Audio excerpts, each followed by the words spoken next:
কয়েক জেলায় দলীয় কার্যালয়ে পতাকা উত্তোলন এবং অবস্থান নিয়ে স্লোগান দিয়েছে কার্যক্রম নিষিদ্ধ আওয়ামী লীগ ও সহযোগী সংগঠনের নেতাকর্মীরা।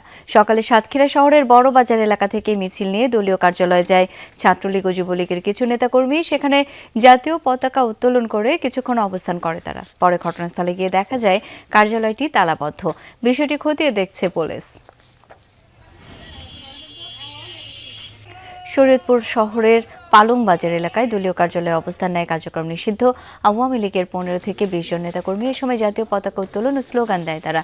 কার্যালয়ের ভেতরে শেখ মুজিবুর রহমান ও শেখ হাসিনার ছবি টাঙায় নেতাকর্মীরা। দুপুরের দিকে অজ্ঞাত ব্যক্তিরা কার্যালয়ের মূল ফটক কাঠ দিয়ে আটকে দেয়। নারায়ণগঞ্জে জেলা আওয়ামী লীগ কার্যালয়ের সামনে ব্যানার টানিয়ে মিছিল করেছে কার্যক্রম নিষিদ্ধ যুবলীগের কয়েকজন নেতাকর্মী। কিছুক্ষণ সেখানে স্লোগান দিয়ে সরে যায় তারা। দীর্ঘদিন পর দলটির হঠাৎ এই কার্যক্রমে নগরীতে নানা আলোচনা চলছে।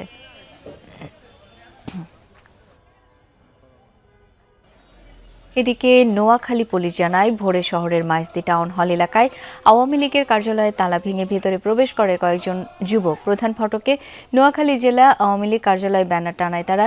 ভিডিওটি সামাজিক যোগাযোগ মাধ্যমে ছড়িয়ে পড়লে অভিযানে নামে পুলিশ। আটক করা হয় ৫ জনকে, সরানো হয় ব্যানারটি।